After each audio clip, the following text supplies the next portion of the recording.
नमस्कार all of you. चलिए आगे का सेशन शुरू करते हैं।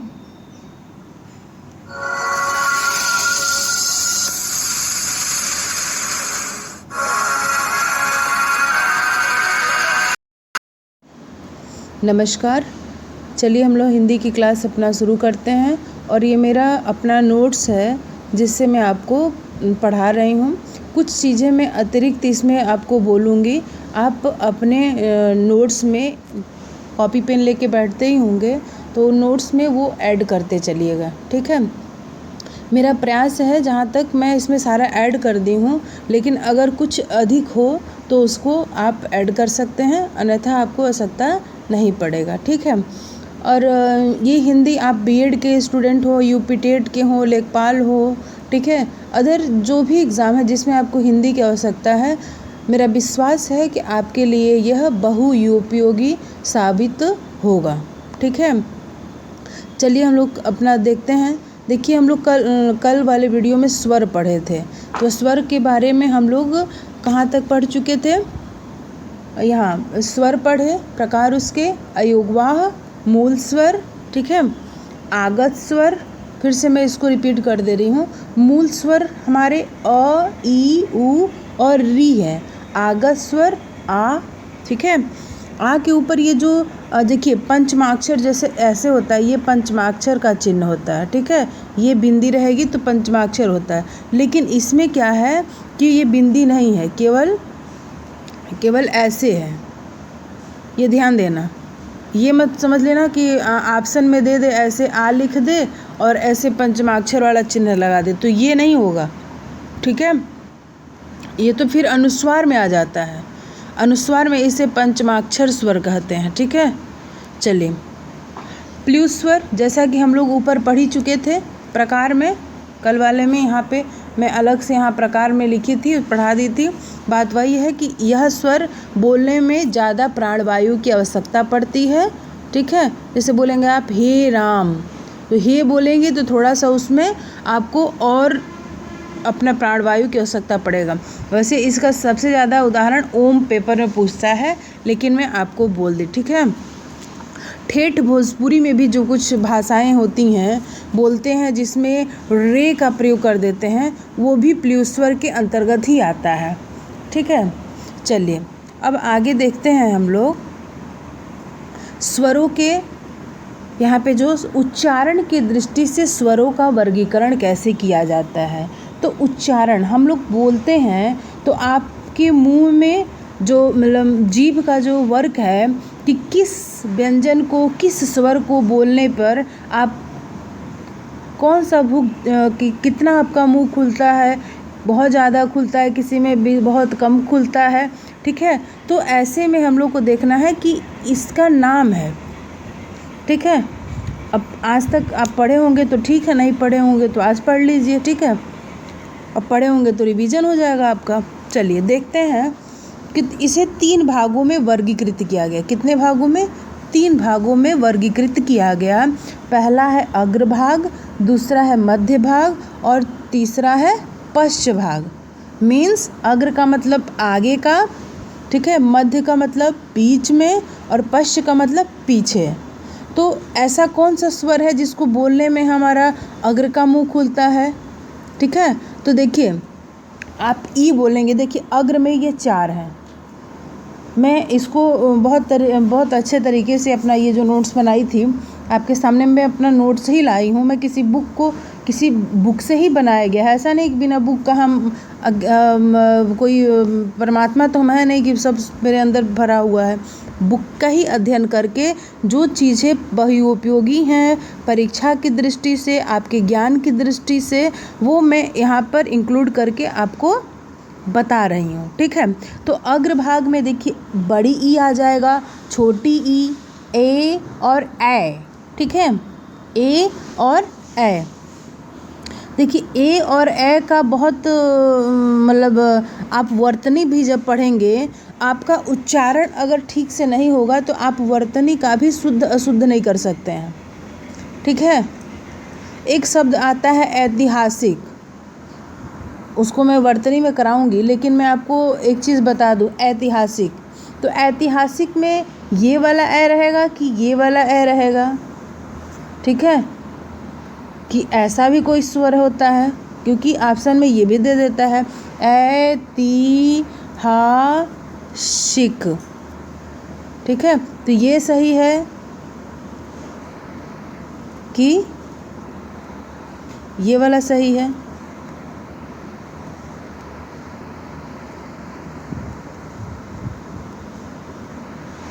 ये सही है, ठीक है, या ये सही है?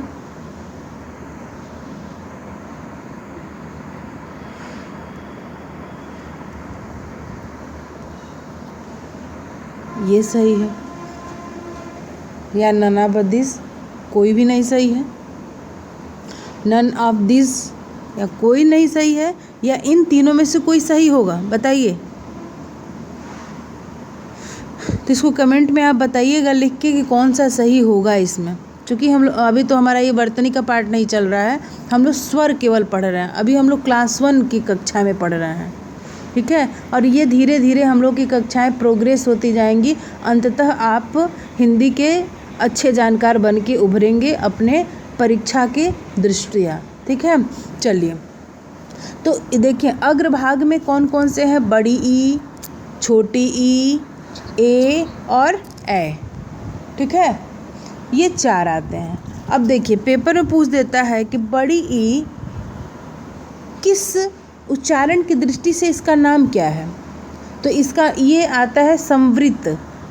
संवृत, क्योंकि जब हम बड़ी ई बोलते हैं तो हमारा जो मुंह है वो कम खुलता है, ठीक है।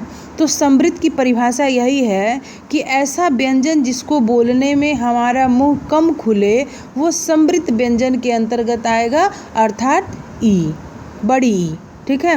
बड़ी आप खुद बोल के देखिए, प्रैक्टिकली करके देखिए। जब तक किसी लैब में आप जाएंगे नहीं तब तक आप प्रैक्टिकल नहीं सीख सकते हैं। अंततः यहाँ पर आपको अपने उच्चारण से बोलिए बड़ी ई। देखिए आपका मुंह थोड़ा सा खुलेगा, बिना मुंह खोले तो हम बोल ही नहीं सकते हैं, ठीक है। मन में पढ़ लेना बहुत बड़ी बात नहीं है, मुंह से बोलने की बात हो रही है यहाँ पे। और जब बड़ी ई बोलेंगे तो जो हमारा जीभ है, जो हमारा जिह्वा है वो आगे की तरफ आएगा, बड़ी ई, ठीक है।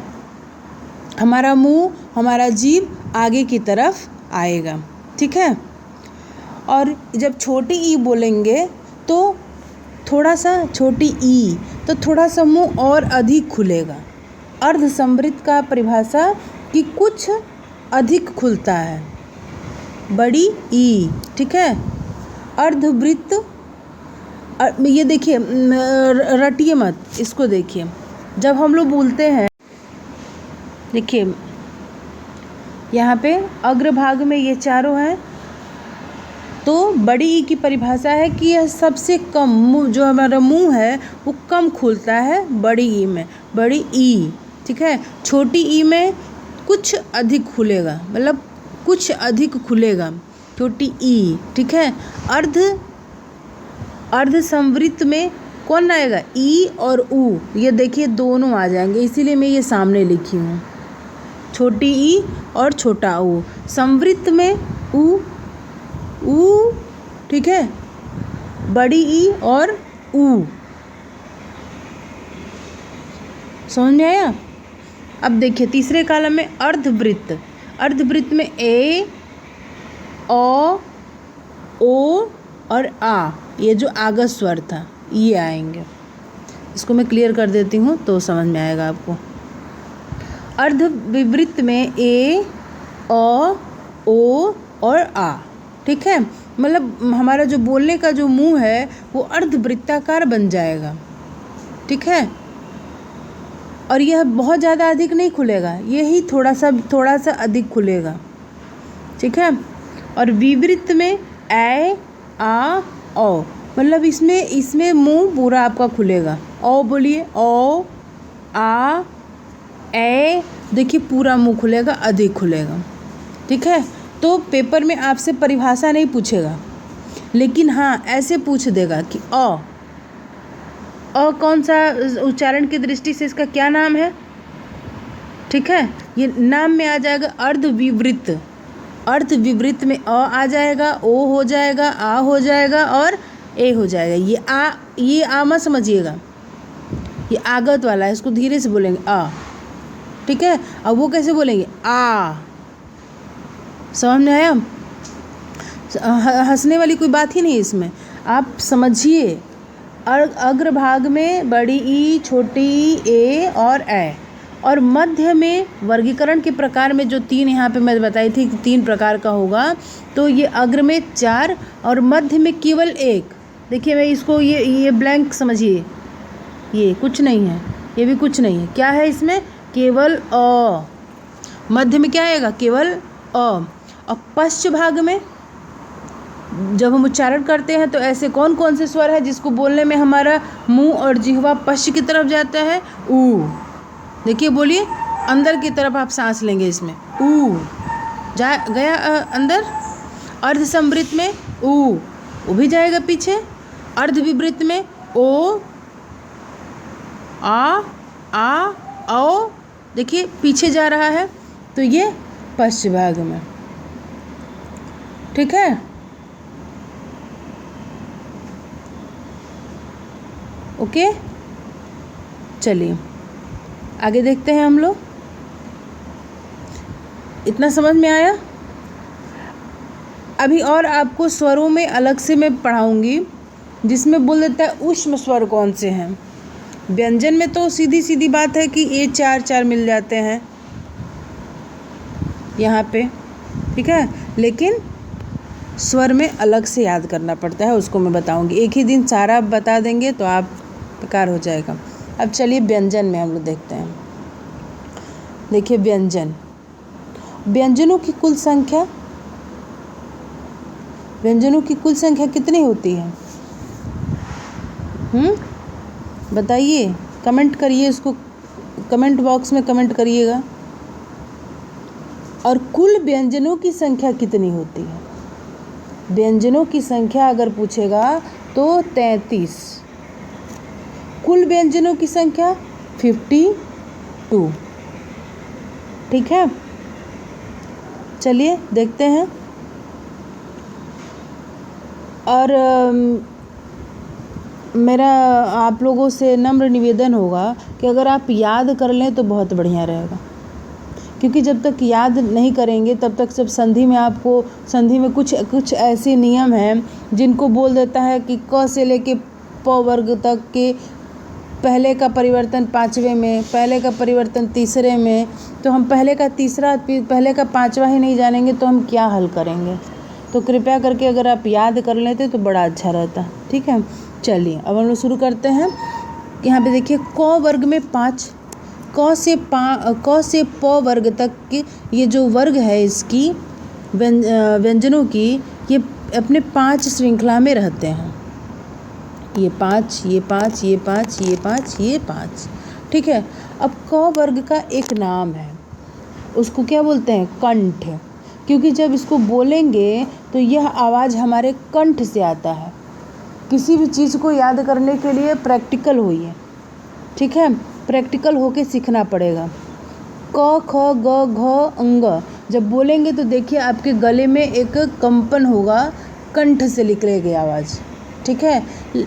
और जब च छ ज बोलेंगे तो ये भी कंठ से ही निकलेगा, ऐसा नहीं है, लेकिन ये जब बोलेंगे च छ ज झ य तो बिना जीभ तालु के टच किए आप नहीं बोल सकते हैं, इसलिए इसे तालव्य व्यंजन कहते हैं। समझ में आया? इसलिए इसे क्या कहते हैं, तालव्य व्यंजन।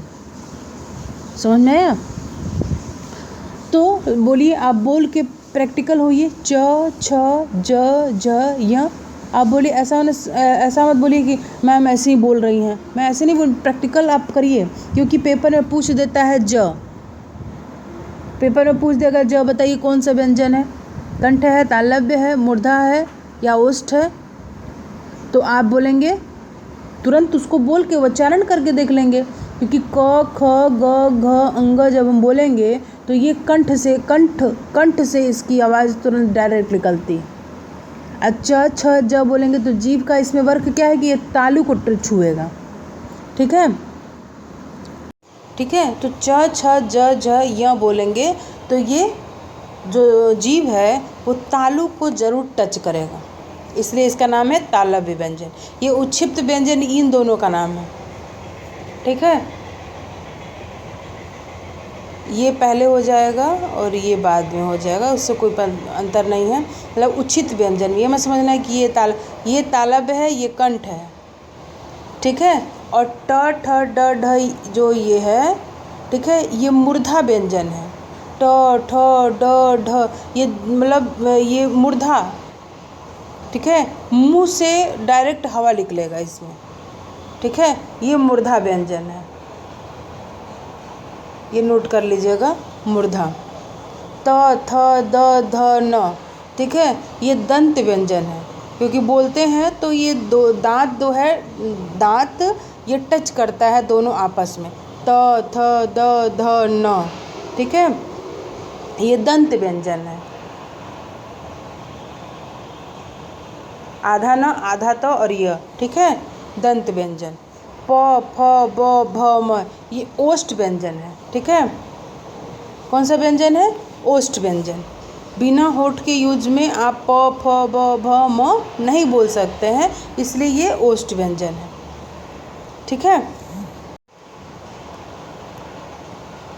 अब देखिए य र ल व ये अंतस्थ व्यंजन है, ठीक है। श, देखिए इस उच्चारण में जरूर ध्यान दीजिए, बोलने में ये स बोलते हैं तो नॉर्मली बोलते हैं श, ठीक है, लेकिन इसको जब बोलते हैं तो मुंह से हवा निकलती है, श श। ये खटकोड़ ख भी बोलते हैं, स भी बोलते हैं, श श स ह, ये ऊष्म व्यंजन है, ठीक है। छ त्र ज्ञ स्र ये संयुक्त व्यंजन है। संयुक्त व्यंजन क्यों कहते हैं? संयुक्त व्यंजन इसलिए कहते हैं कि ये दो संयुक्त व्यंजनों से मिलकर बना है, ठीक है। संयुक्त व्यंजनों से मिलकर बने हुए को हम क्या बोलते हैं? छ त्र ज्ञ स्र, ठीक है। अभी बता देंगे आगे कि किन दो से मिलकर बना है, आगे लिख के मैं बताऊंगी, ठीक है। आगत व्यंजन ये जब हम लोग कभी वर्णमाला आप वो पढ़े होंगे वर्गीकरण शब्दों के, तो उसमें आता है विदेशी शब्द, देशज शब्द, ठीक है। तो विदेशी शब्द आगत का मतलब बाहर से आए हुए, ये ग है, ठीक है। आगत, आगत है ये आगत व्यंजन, मतलब ऐसे व्यंजन जो बाहर से आए हैं हमारे देश में, जिसको हम यूज करते हैं, ठीक है। तो अरबी फारसी जैसे शब्द थे, आप कहीं देखते होंगे किसी भी शब्द के सामने जहाँ ज है उसके नीचे बिंदी होता है, ठीक है। आगत व्यंजन है ये। पेपर में 4 ऑप्शन दे दे और उसमें सिंपल सा एक ऑप्शन में कल दे दे, एक में न दे दे, एक में ट दे दे और एक में फ लिख के बीच में बिंदी दे दे और बोले कि इसमें आगत व्यंजन कौन सा है, तो आपका ये वाला है, ठीक है। चलिए आगे देखते हैं। अब ये देखिए, ये जो पांचों थे, ये वर्ग क से 5 क से प वर्ग तक के जितने भी हमारे 5वें व्यंजन हैं, जो भी हमारे हैं, ठीक है, चाहे क ख ग घ अंग, ये अंग हो गया 5वां। च छ ज झ इय बोलते हैं, ये 5वां हो गया। ट ठ ड ढ न्य बोलते हैं इसको, ठीक है, ये भी 5वां। त थ द ध न, ठीक है, ये भी 5वां। प फ ब भ म, ये भी 5वां। इन पांचों का एक नाम है जिसे बोला जाता है अनुनासिक व्यंजन, ठीक है। मतलब ऐसे व्यंजन जिसका उच्चारण नाक से हो, बिना नाक के इसको न बोल सकते हैं, तो अनुनासिक व्यंजन कहलाते हैं, ठीक है। और कल के वीडियो में हम लोग, अभी वर्णमाला ही चलेगा, अगले वीडियो में भी वर्णमाला ही रहेगा, तो हम लोग कंपन के आधार पर व्यंजनों का वर्गीकरण पढ़ेंगे, ठीक है। प्राणत्व के आधार पर व्यंजन को हम लोग पढ़ेंगे। जैसे यहाँ पे हम लोग प्राणत्व के आधार पर अगर देखा जाए, स्वर में ह्रस्व और दीर्घ, कम प्राणवायु, ज़्यादा प्राणवायु और ज़्यादा प्राणवायु, वैसे ही हम लोग व्यंजन में भी पढ़ेंगे, ठीक है, नेक्स्ट वीडियो में। Thank you for watching my video. अच्छा लगा हो तो प्लीज़ लाइक शेयर और सब्सक्राइब करिए।